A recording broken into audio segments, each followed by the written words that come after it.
Bismillahirrahmanirrahim. Qala musannifu rahimahullahu ta'ala wa nafa'ana bihi wa bi ulumihi fid dharain amin. Al hadisul awwalu utawi iki iku mertelaken hadis kang pertama. Jadi ini saya sengaja memang tetap saya baca lafaz hadis ini dengan makna pembukaan dulu, lalu kita kaji. Nanti kajiannya dalam segi fikih bagaimana, dalam segi tasawufnya bagaimana, dalam segi akidahnya bagaimana. Karena agama kita ini kan kita dibangun dari tiga pilar itu: Islam, iman, dan ihsan. Islam itu adalah ubudiyah, peribadatan. Iman itu keyakinan, ihsan itu akhlak. Maka kita akan kaji setiap hadis, insya Allah sesuai dengan porsinya masing-masing. An amril mukminin, hadis saking Amirul Mukminin Abi Hafsin Umar bin Khattab, nyatane Abu Hafs Umar bin Khattab radhiyallahu taala anhu. Radhiya pemberidani sapa Allah Gusti Allah taala anhu saking imam saking Amirul Mukminin Abu Hafsin Umar bin Khattab. Qala dawuh sapa Sayyidina Umar, sami tu wis midhanget sapa ingsun Rasulullah ing Gusti Rasulullah sallallahu alaihi wasallam yaqulu kali dawuh sapa Gusti Rasulullah sallallahu alaihi wasallam. Rasulullah dawuh innamal a'malu amin pestine sae pira-pira amal iku binniyatin miturut pira-pira niate. Wa innamal likulli imri'in lan angin pestine keduwe saben-saben awak-awakan, keduwe saben-saben perkara manawa miturut niyate. Paman mongko utawi sampeyan wong kanat kang ana sapa man apa hijrah sapa man ila Allah lan Gusti Allah Rasul lan utusane Allah. Fa hijrah mongko utawi hijrah iman, mongko utawi hijrah iman iku ila Allah wa Rasul marang Allah lan Rasul. Paman lan utawi sampeyan wong kanat kang ana apa hijrah iman di dunia krono dunia usibuha mongko mengenani apa dunia, mongko mengenani apa dunia. Au ibratin utawa hijrah krono wedok ibuha bakal nikahi sapa manhare imro'ah. Fa hijratu mongko hijrah iman iku ilama miturut perkara hajar kang hijrah ila iman. Rawahu kita hadis sapa Imam al-Muhaddisina pira-pira imam kang ahli di bidang hadis. Abu Abdillah katanya Abu Abdillah Muhammad bin Ismail bin Ibrahim bin Mughirah bin Bardizbah al-Bukhari. Wa Abu Husain dan Imam Abu Husain Muslim bin Hajjaj katanya Imam Muslim bin Hajjaj bin Muslimin al-Qushairi. Masyaallah hadirin yang dimuliakan oleh Allah, ini ada satu hadis yang telah disampaikan oleh baginda Nabi Muhammad SAW. Pembawa hadisnya itu adalah Amirul Mukminin Sayyidina Umar bin Khattab. Sayyidina Umar bin Khattab ini kita sudah ketahui bahwa beliau adalah salah satu khulafaur rasyidin, tepatnya pengganti Rasulullah yang kedua setelah Sayyidina Abu Bakar As-Siddiq. Beliau menyampaikan satu hadis bahwa beliau pernah mendengar sami'tu Rasulullah. Saya pernah mendengar Rasulullah itu menyampaikan, dan disampaikan Rasulullah, innamal a'malu binniyatin. Sesungguhnya sahnya amal itu tergantung niatnya. Nah, ini perlu dicatat. Sesungguhnya sahnya amal itu tergantung niatnya. Wa innamal likulli imri'in ma nawa. Dan sesungguhnya setiap segala sesuatu itu pasti ada niatnya. Segala sesuatu itu dilakukan mesti ada tujuannya. Nah, tujuan itu ya. Faman kanat hijratuhu ila Allah, barang siapa yang hijrahnya, pindahnya itu ila Allah, kepada Allah, wa rasuli, dan kepada utusan Allah, fa hijratuhu ila Allah wa rasuli. Maka dia hijrahnya itu menuju Allah dan Rasulnya. Kalau dia niat berbuat baik hanya untuk Allah, maka dia akan mendapatkan Allah, mendapatkan rahmatnya Allah. Pamangkana hijrah tuhul dunia, apabila dia hijrahnya itu karena untuk mendapatkan kesenangan dunia, yusibuha, dia akan mendapatkannya. Tujuannya dia pindah tempat, atau dia bekerja, atau dia menolong orang itu agar supaya dapat dunia, ya dia akan dapat dunia. Menolong orang untuk mencari pengalaman, dipuji, dia dapat pujian.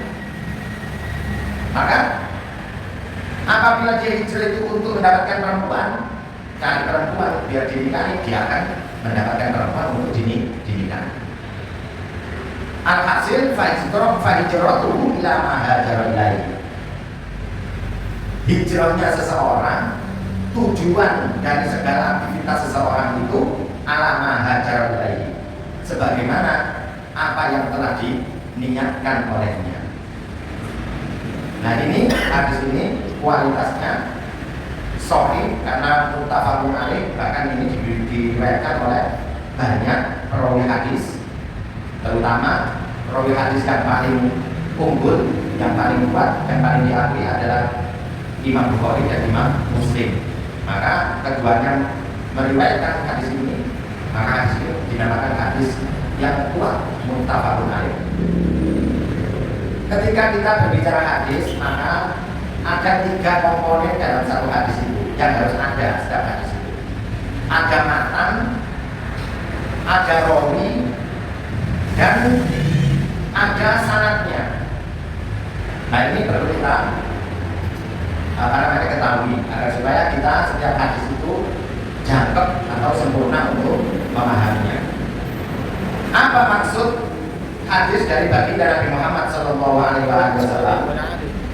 Dalam syarah hadis ini, kemudian kita diberikan pelajaran bahwa dalil hadis ala anna niyata niyatu litasdihil amal.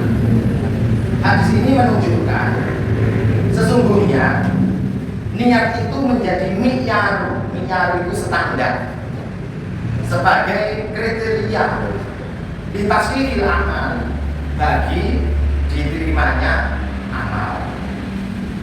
Jadi setiap amal itu ukurannya jarang dinamakan sahih, di mana akan diterima sah itu karena niatnya. Jadi standarnya niat itu. Kalau sekiranya niatnya itu baik, soluhal amal. Kalau niatnya baik, maka amal itu dihitung baik. Pakai fasadat amal. Kalau niatnya itu jelek, buruk, maka amal itu dinilai buruk. Nah, itu karena standar ini. Maka kita harus ketahui juga, orang melakukan sesuatu untuk membuktikan ketaatan kepada Allah, karena tadi sudah disampaikan itu tergantung niatnya. Maka para ulama juga membagi orang melakukan ibadah itu, jika diukur niat itu ada 3 kelompok. Yang satu, yang pertama adalah ayyaf'ala dzalika khaufan minallahi ta'ala. Yang pertama, orang beribadah itu karena khaufan minallahi ta'ala, karena rasa takut kepada Allah. Orang yang melakukan ibadah karena rasa takut kepada Allah, fahadihi ibadatul abidi. Orang yang demikian itu tergolong pengabdian sebagaimana budak, seorang hamba kepada tuannya. Kita lihat kalau ada budak kepada tuannya, maka mereka melakukan perbuatannya, kerja itu karena takut kepada tuannya, takut disiksa, takut tidak dikasih makan, ya. Itu kalau mereka statusnya, niatnya, ibadahnya itu karena takut, maka kualitas ibadahnya itu ketaatannya diukur sebagaimana seorang budak kepada tuannya. Maka sholatnya itu sholat yang karena takut kepada Allah. Puasanya puasa karena takut kepada Allah. Ini kualitas pertama. Kualitas kedua hasani ayat dalika litolibil jannati wassawabi. Orang niat beribadah itu yang kedua kualitasnya itu litolibil jannati wassawabi, untuk mendapatkan surga atau mendapatkan pahala. Ini yang kedua. Kalau ada orang yang ibadah kemudian agar supaya mendapatkan surga atau mendapatkan pahala, wahadi ibadah tujuan. Yang demikian itu ibadah sebagaimana pedagang. Seorang pedagang itu kan untuk rugi, pilihannya untuk rugi. Saya menjual barang, dia harus untung. Saya mengeluarkan uang, apa keuntungan bagi saya? Itu pertimbangannya. Maka kalau kita berdagang dengan Allah atau beribadah kepada Allah untuk mencari surga atau pahala, maka berarti kita beribadah kepada Allah tingkatannya bagaikan seorang pedagang. Yang ketiga, kelompok niat dan kualitas orang beribadah itu ayyaf'ala dzalika haya'un minallahi ta'ala wa tadiyati bi haqqil ubudiyati wa tadiyati bisyukri. Orang mengerjakan ibadah itu niatnya karena malu kepada Allah dan berniat memang ini seharusnya sebagai hamba ya harus ikut, sebagai hamba ya harus manut, harus patuh tunduk kepada yang menciptakan. Makanya tidak diati bihaqil ubudiyah, maka dia harus menyampaikan atau melakukan haknya sebagai hamba, haknya sebagai yang diciptakan. Diminta untuk beribadah, dia harus beribadah. Dan ibadah yang dilakukan itu karena haya'un minallah, malu kepada Allah jika tidak melakukan. Maka keadaan yang seperti ini itu niat yang paling diunggulkan, karena niat yang seperti ini itu ditakdir syukri, akan mendatangkan rasa syukur. Nah, kualitas yang seperti ini adalah wahadi ibadatul akhrori, yaitu kualitas ibadah orang-orang yang merdeka. Jadi ada 3 kualitas kelompok orang beribadah sesuai niatnya. Niat pertama, karena tadi sudah didasari semua amal itu pasti ada niatnya, ada tujuannya, dan sahnya amal itu tergantung niatnya. Dan niat orang beribadah itu dikelompokkan, digolongkan menjadi 3 tingkatan tadi. Tingkatan pertama yaitu tingkatan seorang budak kepada tuannya jika beribadah. Kenapa? Ibadah karena rasa takut. Kelompok yang kedua, ibadahnya itu dikelompokkan sebagaimana orang-orang pedagang. Hitungannya untung rugi, harus ada yang didapat. Saya sholat, cek mlebu surga, cek oleh ganjaran. Ada pertukaran di situ. Nah itu kelompok yang kedua. Kelompok yang ketiga itu niat setiap ibadahnya karena malu kepada Allah, karena memang selayaknya sepatutnya itu tunduk patuh kepada Allah, dan karena untuk mewujudkan, membuktikan rasa syukur kepada Allah. Nah, yang ketiga ini itu adalah niat atau kelompok orang-orang yang beribadah, istilahnya ibadah tapi merdeka. Tinggal kita ukur, kita ini di wilayah mana. Semuanya sama-sama benar dan semuanya boleh. Masuk kelompok pertama boleh, masuk kelompok kedua juga boleh, masuk kelompok ketiga juga boleh. Semuanya boleh, tapi memang kualitas dan tingkatannya itu berbeda sesuai dengan kualitas masing-masing orang. Orang yang tidak mampu mencapai tingkat yang paling tinggi, yaitu tingkat menjadi orang merdeka, dia masih ibadah transaksional, ibadah seperti bagaimana pedagang, ya boleh, bahwa tingkatannya masih gitu dan Allah menerimanya, karena Allah juga memberikan dasarnya. Allah memberikan surga bagi mereka yang taat, yang beribadah. Surga itu penuh dengan kenikmatan, surga itu penuh dengan kebahagiaan, dan kenikmatan di sana itu tidak terputus, tidak sebagaimana di dunia. Kalau di dunia ini kan kebahagiaannya itu hanya sementara, lewat saja. Orang yang kepanasan, ini kebahagiaan dan kenikmatan dunia ini dicontohkan. Orang yang kepanasan di lapangan misalnya, panas mentah-mentah, nggak ketemu apapun, tiba-tiba ada orang memberi es, diminum, seger sekali, bahagia sekali, tapi ya sepintas saja. Setelah lewat tenggorokan, segernya hilang, habis sudah. Dan itu kesegaran di dunia. Lewat saja, sudah habis, ngelak lagi. Bandingannya dengan kesegaran di akhirat nanti.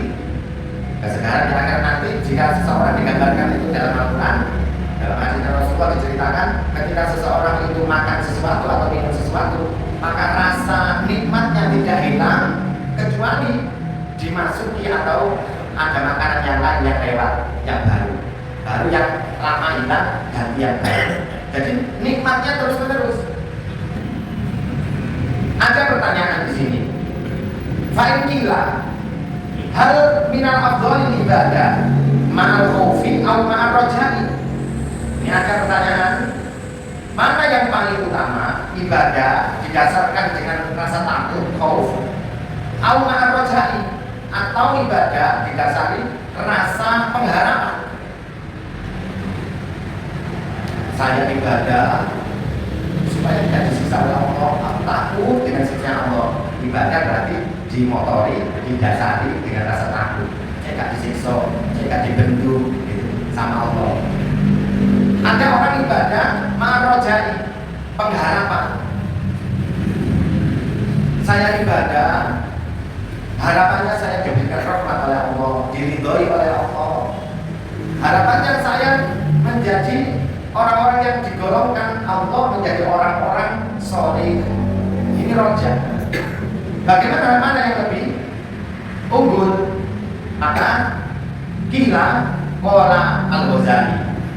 Imam Ghazali menjawab, al-ibadatu ma'ar rojai afdol. Ibadah disertai rasa pengharapan itu lebih unggul dibandingkan ibadah disertai rasa takut. Rasa takut itu kan bisa jadi kalau ingat takut, kalau ada orangnya takut. Kayak kita ini misalnya di pabrik misalnya, nek kamu jaga nih sembarangan kecuali, tapi kalau jaga nih seragam, ini apa? Karena kalau sesuai dengan jumlah dari sulama atau persendian yang ada dalam tubuh manusia. Jadi persendian tubuh manusia ini jumlahnya 360. Dan paling sedikit untuk membuktikan rasa syukur kita kepada Allah, paling sedikit kita harus sedekah minimal 360 kali sehari semalam. Nah, untuk memaknai apa yang disampaikan Rasulullah, jika tidak diilmuni, orang menangkap pasti akan sangat berat. Umumnya orang itu menilai sedekah itu umumnya dengan harta, dengan uang. Padahal ketika kita ilmoni, kita sandingkan ilmunya, ternyata di hadisnya Rasulullah SAW, dia mengatakan setiap apa yang kita lakukan itu bisa bernilai sedekah. Kullu tasbihatin sedekah, kullu hamdalatin sedekah, kullu takbiratin sedekah. Setiap bacaan tasbih kita itu sedekah. Bacaan hamdalah kita sedekah. Setiap kalimat-kalimat thayyibah yang kita ucapkan itu sedekah. Bahkan perkataan yang baik omongan yang menyenangkan, yang jujur itu juga bernilai sedekah. Bahkan senyum kita, memasang wajah kita yang baik, yang orang lain itu memandang itu senang, itu juga bernilai sedekah. Artinya jika kita tahu ilmunya, untuk mempraktekkan standar bahwa setiap orang ini untuk membuktikan rasa syukurnya dinilai dari minimal dia sedekah 360 kali, ternyata ringan. Kalau kita hitung sebagaimana apa yang disampaikan Kanjeng Nabi, setiap kita sholat 5 waktu sudah beres, bahkan lebih sedekah kita, kan gitu ya. Coba kita hitung, ketika kita tadi, saya tadi ikut jamaah di sini, Pak Imam setelah Qadir tadi, setelah sholat baca tasbih 33 kali, baca tahmid 33 kali, baca takbir 33 kali, itu sudah 99 kali. Satu kali sholat ditutup tadi ada halalan, halalannya juga berapa kali tadi? Sudah 100 lebih setiap sholat. Nah kalau kita sholat 5 waktu, ya minimal sudah 500 kali kita sedekah dengan kalimat thayyibah. Artinya sedekah minimal yang diinginkan oleh agama, sebagaimana yang disampaikan Kanjeng Nabi, sudah terpenuhi, bahkan melampaui. Belum lagi sedekah kita berupa uang, kan gitu. Belum lagi sedekah kita kepada yang lainnya dengan memberikan omongan-omongan yang baik dan seterusnya. Nah ini bentuk rasa syukur itu seperti ini. Maka bukti rasa syukur ini perlu kita pegangi agar supaya kita benar-benar menjadi orang-orang yang syukur. Loh, kenapa syukur ini menjadi satu tingkatan yang paling tinggi? Ya kita lihat, karena Rasulullah SAW itu menjawab ketika ditanya oleh Sayyidatina Aisyah. Rasulullah itu ketika ditanya oleh Sayyidatina Aisyah, ya Rasulullah, kenapa engkau ini ibadah sedangkan Allah telah mengampuni semua dosa-dosamu, sedangkan Allah telah menjagamu dan menetapkan engkau menjadi pemimpin di akhirat nanti, kenapa kau ibadah?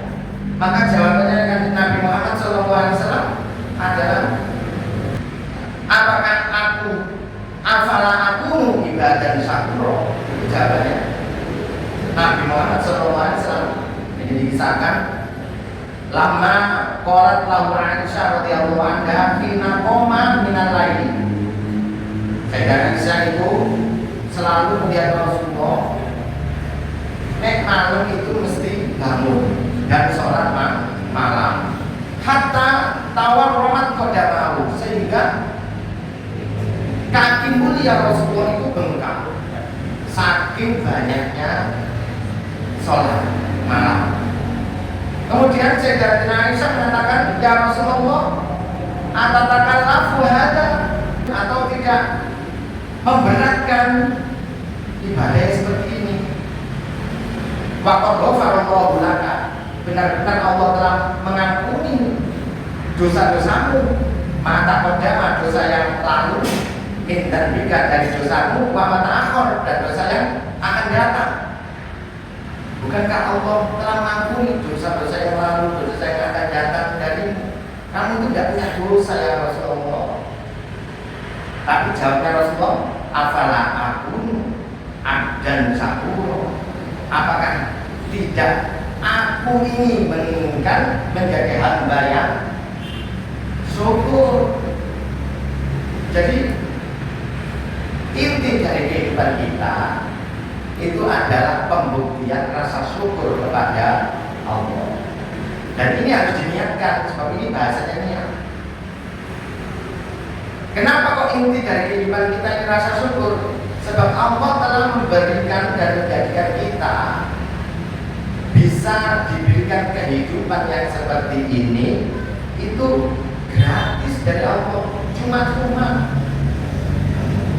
Diberikan nafas, diberikan bisa tumbuh, diberikan bisa melihat yang indah-indah, mendengar yang enak-enak, diberikan bisa merasakan makanan yang lezat, Itu semua pemberian Allah yang gratis. Diberikan keluarga, diberikan rumah, kendaraan, bisa merasakan dingin. Kalau musim dingin, diberikan rasa panas. Kalau musim panas, itu kenikmatan pemberian Allah. Coba sekarang musim dingin, kok ada orang yang merasakan kepanasan terus, berarti dia sakit karena tidak sesuai dengan keadaannya. Maka ini jadi dari inti dari kehidupan kita itu, bagaimana kita bisa bersyukur kepada Allah. Itu intinya. Kemudian jika niat ini kita tarik dalam permasalahan ibadah, dalam permasalahan fikih, maka kita kenal niat itu harus didefinisikan. Karena kadang yang kita lakukan itu belum masuk niat, tapi kita sudah mengartikan itu niat. Ini dalam hal fikih. Dalam syarah hadis yang pertama ini, kemudian disampaikan wan niyatu syar'an qasdu syai'in. Niat menurut makna syarah, ya menurut makna agama itu qasdu syai'in, yaitu bertujuan melakukan sesuatu muqtarinan bi fi'li, yang bersamaan dengan ibadahnya atau bersamaan dengan perbuatannya. Itu harus dinilai niat. Fa inna qasda wa taraqo anhu fahuwa azmun. Apabila maksud keinginan tertunda dengan perbuatannya, maka dinamakan azam yang tidak sama. Maka jika kita kemudian praktekkan innamal a'malu binniyat wa innamal likulli imri'in ma nawa ini, misalnya kita praktekkan wudu misalnya dalam kajian fikih, kapan dan di mana waktunya kita berniat, maka waktunya adalah ketika mengawali melakukan ibadahnya. Dihitung ibadah itu diawali kalau sudah melakukan rukun. Rukunnya wudu yang pertama itu membasuh muka. Maka dihitung niat itu, yaitu keinginan kita, maksud kita, itu dihitung menjadi niat jika maksud kita itu bersamaan dengan kita membasuh muka. Karena definisi niat itu adalah qasdu syai'i muqtarinan bi fi'li, menyengaja berkeinginan melakukan sesuatu yang bersamaan dengan perbuatannya atau ibadahnya. Perbuatannya membasuh muka, maka ketika membasuh muka itulah waktu untuk berniat bersamaan itu. Apabila tertunda perbuatannya, berkeinginan tapi belum melakukannya, maka itu namanya azam. Nah ini yang perlu kita pahami. Misalnya sholat kita, kapan waktunya niat? Ketika takbiratul ihram. Dinamakan sholat itu sah karena takbiratul ihram kita itu kita bersamaan dengan qasdu atau maksud tujuannya. Maksud tujuan itu diutarakan dalam hati. Nah, perbuatan itu bisa berbentuk ucapan lisan atau bisa berbentuk perbuatan arkan atau perbuatan di tubuh kita. Nah, itu definisi niat. Dan wa intaroko apabila tertunda, nggak bareng sama perbuatannya, maka niat itu belum dinamakan statusnya niat, tapi azam. Contohnya ada orang mengumumkan pengajian, flyer dipasang, lihat, waduh tertarik nih. Maka kemudian dia ngomong, aku niat, nah gitu, nanti malam saya datang. Loh, ibadahnya berbuatnya nanti, tapi dia tahu memasang keinginannya di dalam hati sekarang siang hari misalnya, karena tidak bersamaan dengan perbuatan ibadahnya yaitu ngaji, karena ngajinya nanti malam maghrib, maka itu namanya azam, bukan niat. Nah, ini perbedaan dalam kajian fikih, kapan itu dinamakan niat, kapan itu dinamakan azam. Kecuali ini tetap dikatakan niat meskipun tidak bersamaan dengan perbuatannya, kecuali dalam satu ibadah kita yang namanya puasa. Kalau puasa waktunya niat itu di malam hari, sedangkan puasa perbuatannya dilakukan ketika matahari terbit atau mulai subuh. Jadi kan tertunda ya, tapi tetap dinamakan niat. Ini pengecualian. Sebab segala sesuatu pasti ada pengecualian.